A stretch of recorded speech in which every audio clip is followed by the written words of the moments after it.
Hello guys, today we are discussing about the irrigation method of irrigation of which type method suitable for the which type of soil. First we discuss the definition of irrigations. You can see irrigation may be defined as the process of supplying of water by artificial means to agriculture field for crop production.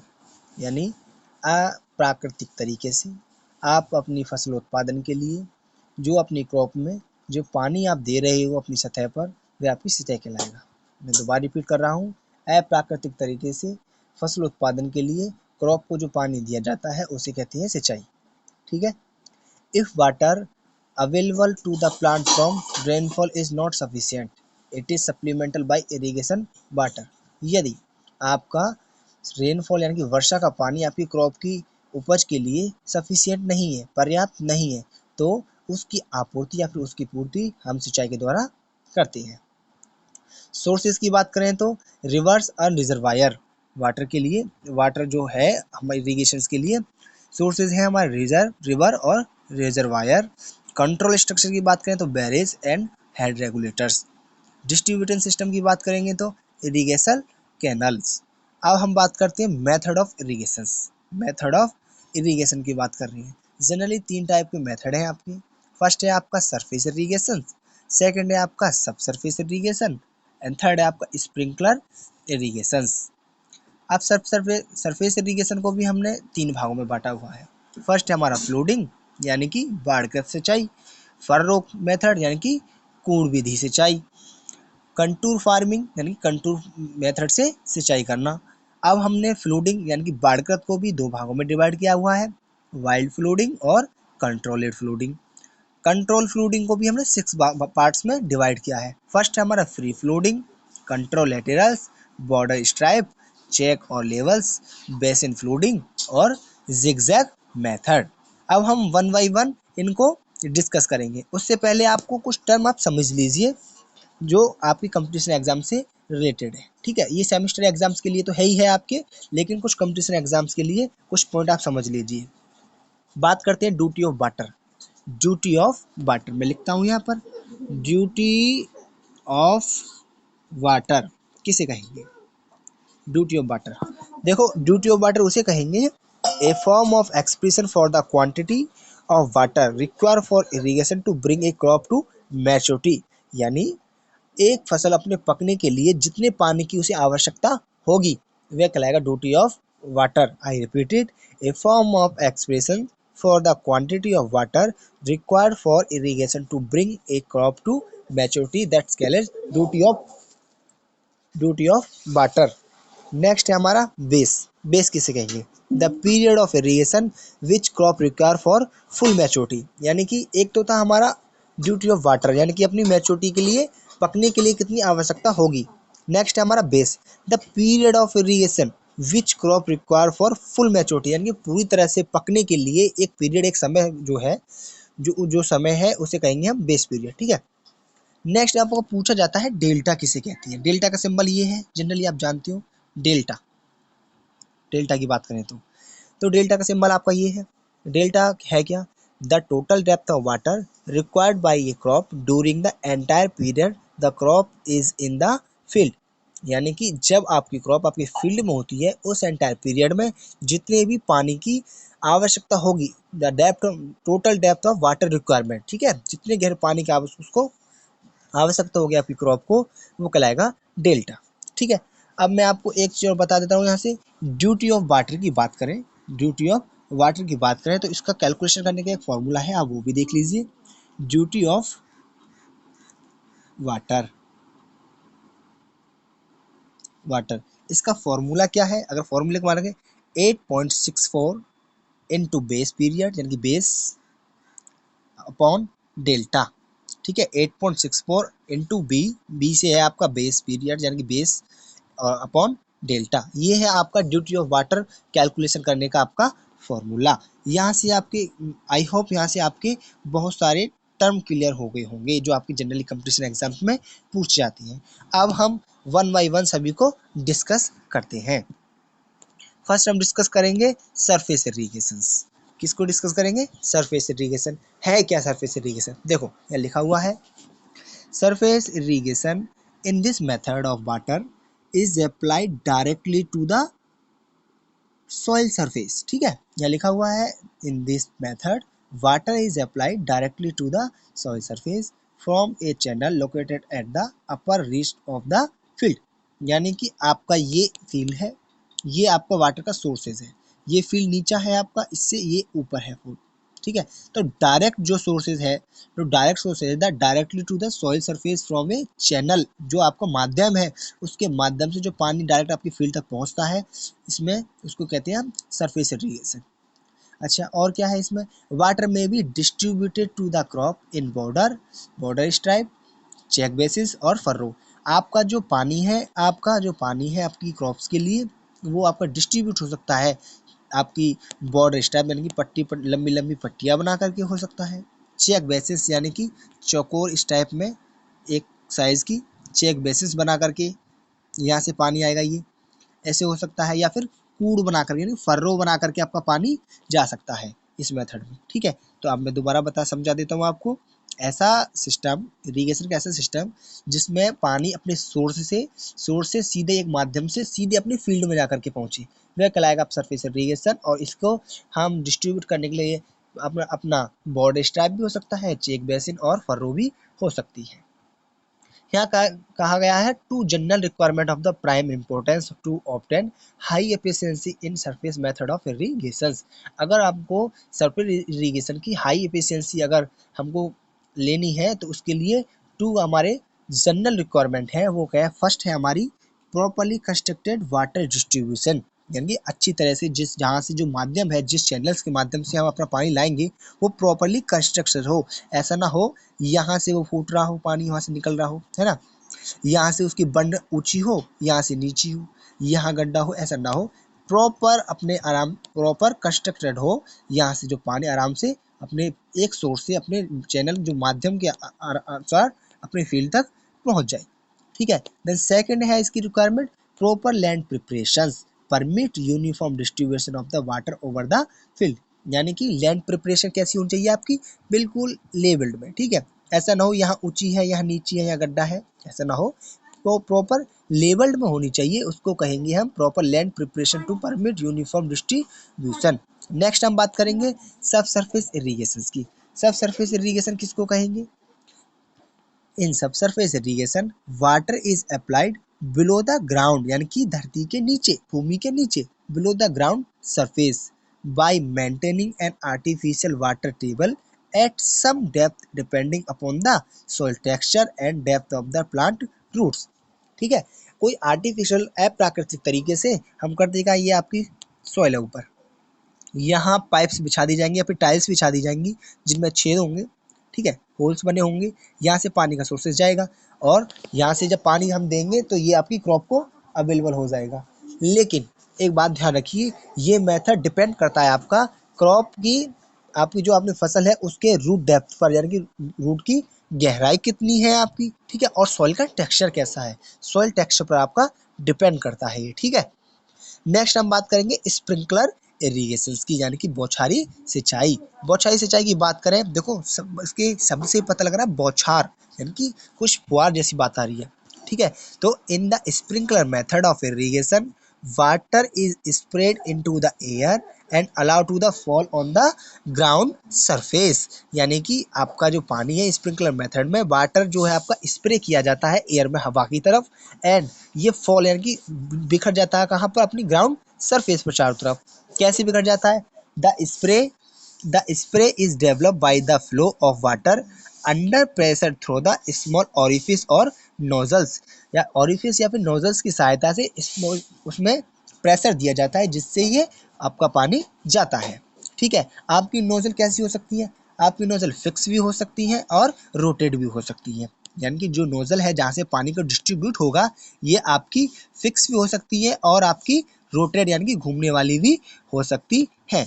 अब बात करते हैं sprinkler irrigation की आई है।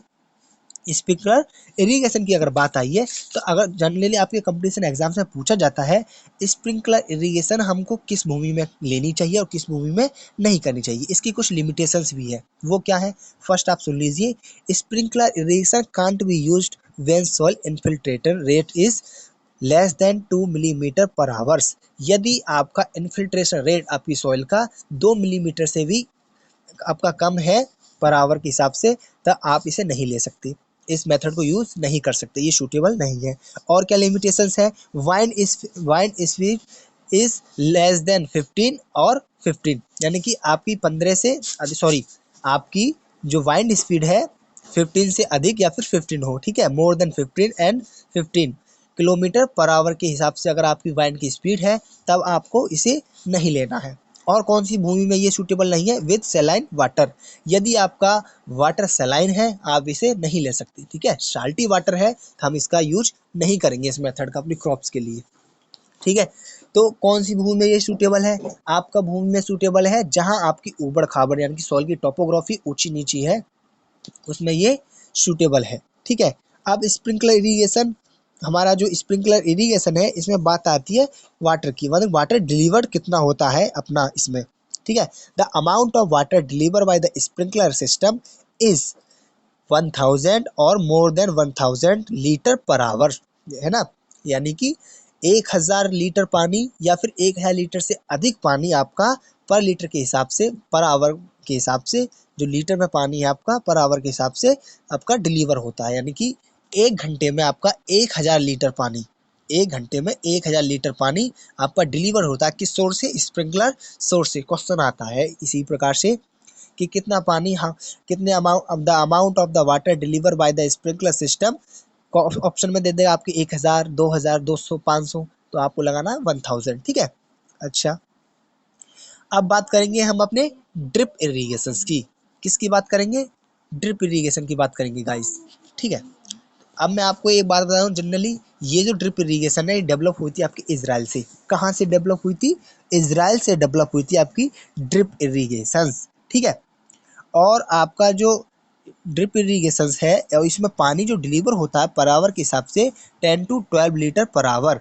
अब कहीं कहीं guys आपको 15 लीटर भी लिखा मिल जाएगा, कितना, 15 लीटर पानी भी लिखा मिल जाएगा, तो आप कंफ्यूज ना हो, 15 लीटर अगर पानी लिखा मिल जाए तो कंफ्यूज ना हो, ऑप्शन के अकॉर्डिंग मानना, नहीं तो आपका 10 to 12 लीटर पर आवर के हिसाब से पानी डिलीवर होता है। और प्रेशर कितना हुआ है, 1 to 3 बार, 1 से 3 बार प्रेशर के हिसाब से पानी आपका स्प्रे, मतलब कि आपका पानी जो डिलीवर किया जाता है किसमें, आपका ड्रिप इरिगेशन में, ठीक है।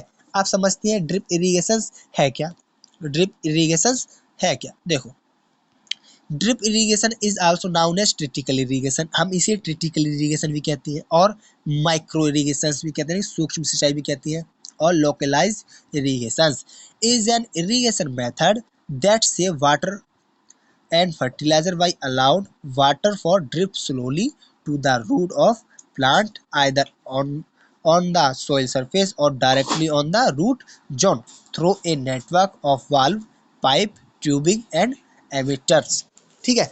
यानी कि ऐसा इरिगेशन का सिस्टम, ऐसा सिंचाई का विधि जिसमें आपका पानी पाइप्स की सहायता से, देखो यार तुम देख रहे हो पाइप है, पाइप की सहायता से पानी प्रेशर के द्वारा पानी और साथ में उसके फर्टिलाइजर भी आप दे सकती हो, मिक्स करके पानी और फर्टिलाइजर दोनों ही साथ साथ जाए और ड्रॉप के रूप में भूमि की सतह पर डायरेक्ट पहुंच जाए, किसके द्वारा, वाल्व के द्वारा, यहाँ एक वाल्व लगे होते हैं, वाल्व के द्वारा, पाइप्स के द्वारा, ट्यूब्स के द्वारा, ठीक है, उसे कहेंगे हम ड्रिप इरिगेशन।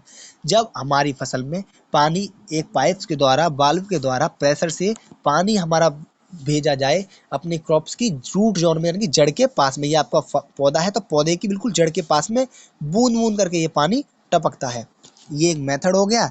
या हमारे ये पौधे खड़े हुए हैं, ठीक है, यहाँ से ये जा रहा है, तो सिर्फ और सिर्फ रूट जोन के पास में ही पानी आपका बूंद बूंद करके वाल्व की सहायता से टपकेगा, इससे होता है क्या, पानी आपका सेव हो जाता है। अब क्वेश्चन आता है आपका कि maximum area under drip irrigation, अगर इंडिया की, अगर वर्ल्ड वाइड यानी विश्व की बात की जाए तो सबसे अधिक एरिया कहाँ पर है आपका, यूएसए गाइस, कहाँ पर है, यूएसए यानी कि यूनाइटेड स्टेट ऑफ अमेरिका, ठीक है। तो यूएसए में सबसे अधिक एरिया है, मैक्सिमम एरिया, देन उसके बाद में आपका इंडिया है। अगर इंडिया की बात की जाएगी तो maximum area under drip irrigation कहाँ पर है आपका, महाराष्ट्र गाइस, कहाँ है, महाराष्ट्र, ठीक है, महाराष्ट्र में। ऐसे ही अगर आपकी स्प्रिंकलर की बात की जाएगी तो स्प्रिंकलर एरिया जो है अंडर मैक्सिमम कहाँ पर है आपका, हरियाणा के अंदर, कहाँ है? हरियाणा। हरियाणा के अंदर सबसे अधिक एरिया है आपका स्प्रिंकलर इरिगेशन का, और ड्रिप इरिगेशन की बात करी जाए तो महाराष्ट्र में है सबसे अधिक एरियाज। ठीक है, ऐसे ही एक क्वेश्चन और आपका सब सरफेस इरिगेशन से है गाइस, कि सब सरफेस इरिगेशन हमारी कहाँ पर यूज की जाती है? सब सरफेस इरिगेशन हमारी यूज की जाती है केरला में कोकोनट के ऑर्चर्ड्स में। ठीक है, और कहाँ की जाती है? वेजिटेबल्स में की जाती है कश्मीर में। ठीक है, सब सरफेस इरिगेशन। ठीक है, तो सब surface irrigation is used in coconut in Kerala and in vegetable इन कश्मीर, यानी कश्मीर में सब्जियों की फसल में की जाती है और केरला में कोकोनट की फसल में की जाती है। अगर मैं स्प्रिंकलर सिस्टम की बात करूं गाइस, अगर मैं स्प्रिंकलर सिस्टम की बात करें कि how many water deliver for the from the sprinkler system, तो कितना जाता है गाइस? 1000 या फिर 1000 से अधिक, है ना। और ड्रिप इरिगेशन की बात करेंगे तो 10 से 12 लीटर, कहीं कहीं 10 से 15 लीटर भी लिखा होता है, तो आप लोग कंफ्यूज ना हो। ठीक है, तो आई होप यहाँ से आपके सभी क्वेश्चंस क्लियर हो चुके होंगे कि what is the method of irrigation, definition of irrigation and how many water deliver from the one sources of irrigation. अब इरिगेटेड एरिया की बात करेंगे तो 100% गाइस, 100% इरिगेटेड एरिया आपका कहाँ पर है? इजिप्ट। इजिप्ट का 100% आपका इरिगेशन एरिया है। अगर सिंचाई से वाटर से रिलेटेड एक और पूछा जाए तो फिर वाटर रिसोर्सेज डे कब मनाया जाता है? वाटर रिसोर्सेज डेज, रिसोर्सेज जहाँ पानी का रिसोर्सेज हो, वाटर रिसोर्सेज डे की बात करेंगे तो वो कब मनाया जाता है गाइस? 11 मार्च, यानी कि 11 मार्च को मनाया जाता है। अगर बात करें वाटर डे की, वाटर डे, ठीक है, वाटर डे की बात करेंगे तो कब बनाया जाएगा आपका? 22 मार्च को। कब बनाया जाएगा गाइस? 22 मार्च को। और राजेंद्र सिंह को हम कहते हैं वाटरमैन ऑफ इंडिया, जिनको प्राइज मिला था स्टॉकहोल्म्स वाटर प्राइज। कब मिला था गाइस? 2015 में। आई रिपीटेड, अगर वाटरमैन की बात करें, वाटरमैन ऑफ द इंडिया, तो किसको कहेंगे?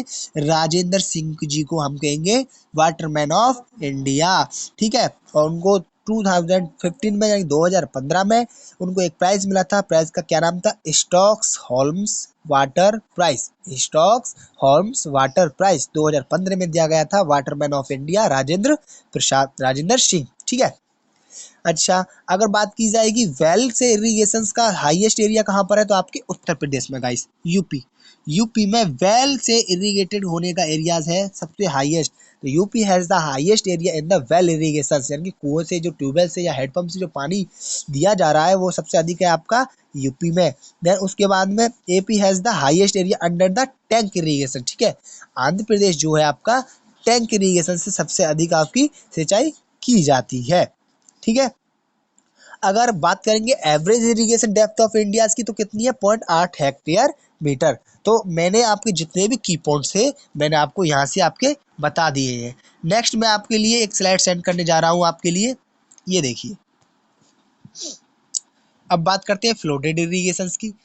था ना फ्लोडेड इरिगेशन, यानी कि बाढ़ का सिंचाई। देखो, फ्लोडेड इरिगेशन एक पानी का सोर्सेज है, एक पानी का आपका सोर्स है, ये आपका फील्ड है।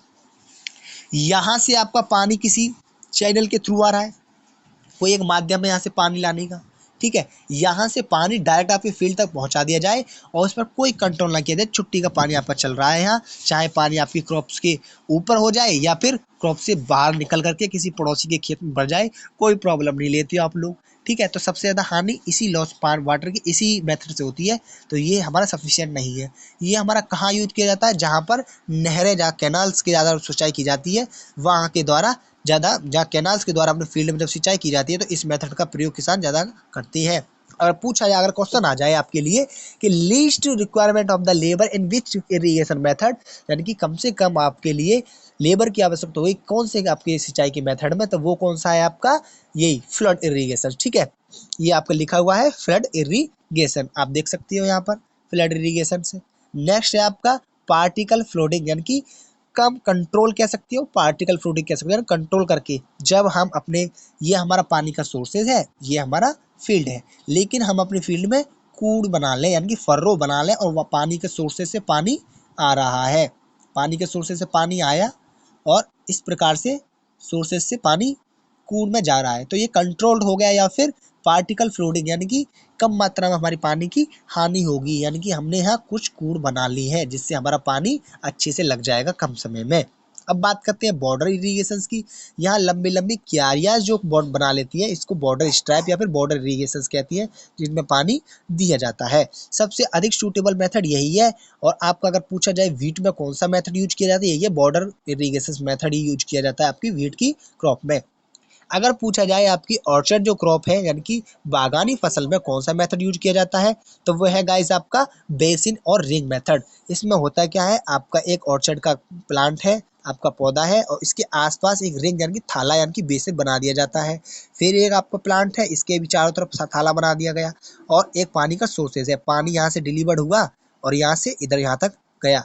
ठीक है, ये है। लेकिन लेकिन इसमें एक इसकी लिमिटेशंस क्या है आपकी गाइस, कि यदि एक प्लांट आपका किसी डिसीज या फिर इंसेक्ट से अफेक्टेड है, तो थ्रू वाटर के वह डिसीज या फिर इंसेक्ट इस तक पहुंच सकता है और ये भी अफेक्टेड हो सकता है, तो ये चांसेस रहती हैं। और क्या है आपका फर्रो बेसिन मेथड में, कि पानी जो है आपके तने से जाकर के लग जाता है, जिससे तना गलने की संभावना रहती है, इसीलिए हम रिंग मेथड बना देते हैं। बेसिन और रिंग गाइस दोनों अलग अलग है लेकिन सेम दिखते हैं। देखो बेसिन में क्या था, तने से पानी लगता है, लेकिन रिंग में क्या होगा कि तने के आसपास, तने के पास में मिट्टी लगी होती है, देन उसके बाद में एक और रिंग बनी होती है। ठीक है, यहाँ पानी है और यह तने के आसपास मिट्टी है, तो पानी इससे तने से छुपता नहीं है। बेसिन मेथड में पानी तने से बिल्कुल टच होता है, जबकि रिंग मेथड में पानी तने से टच नहीं होता है। अगर चेक बेसिन की बात करें तो इसमें हम फील्ड को चारों तरफ से कोने चौकोर 1 2 3 4 यानी कि स्क्वायर मेथड में बांट लेते हैं, बराबर भागों में बांट लेती है चेक बेसिन में, और तब सिंचाई की जाती है। तो इससे सिंचाई जल्दी हो जाती है, सिंचाई की बचत हो जाती है। बात करें सर्ज इरीगेशन की, तो ये पाइप्स के द्वारा आपकी इरीगेशन की जाती है। ठीक है, तो ये थे आपके कुछ इरीगेशन के मेथड गाइस, जो मैं आपको बता चुका हूँ। लास्ट रह गया आपका कंटूर सिस्टम। जो कंटूर सिस्टम आप देख रहे हो, जैसे कंटूर फार्मिंग से ही आपका लिया गया है आपका कंटूर सिस्टम। चुप रहा। कंटूर सिस्टम आप देख सकते हो, यहाँ पहाड़ी क्षेत्रों पर जो सिंचाई की जाती है, जो जिगजैग मेथड है, जिगजैग का मतलब है सीढ़ीनुमा संरचना, हम बना लें जिगजैग मेथड इस प्रकार से। ठीक है, तो इस प्रकार से ही तो बनाई हुई है ये देखो इस प्रकार से ये बन गया मेथड। ये पहाड़ों पर यहाँ से पानी सोर्स है यहाँ तक, यहाँ से आए यहाँ, यहाँ से यहाँ, यहाँ से, इस प्रकार से आपकी सिंचाई की जाती है आपके कंटूर मेथड में और जिगजैग मेथड में। तो गाइस आज हमने डिस्कस किया इरिगेशन की डेफिनेशंस, मेथड क्या है इरिगेशन के, कैसा सूटेबल है। यदि आपकी सॉइल सैंडी सॉइल है, आपकी अगर सॉइल सैंडी सॉइल है और जहाँ इन्फिल्ट्रेशन रेट हाई है, ऐसी भूमि में कौन सा मेथड आप अपनाओगे, ड्रिप इरिगेशन अपनाएंगे। अच्छा, यदि आपकी भूमि की टोपोग्राफी ऊंची नीची उबड़ खाबड़ है, वहाँ कौन सा मेथड अपनाओगे गाइस, स्प्रिंकलर मेथड अपनाओगे। यदि भूमि आपकी पहाड़ी क्षेत्रों में है तो कौन सा मेथड अपनाओगे, कंटूर मेथड अपनाएंगे। यदि हमारी भूमि मैदानी है, समतल है और एकसार है और क्ले सॉइल है, वहाँ पर अपना बॉर्डर स्ट्राइप मेथड अपनाएंगे। तो थैंक यू गाइस आपने पूरा लेक्चर देखने के लिए। यदि आपको वीडियो अच्छी लगी हो तो लाइक करें, शेयर करें और सब्सक्राइब करें। और आपको अगला नेक्स्ट आपको टॉपिक जो लेक्चर है किस टॉपिक पर चाहिए, आप कमेंट सेक्शन में जरूर बताएं। Thank you so much.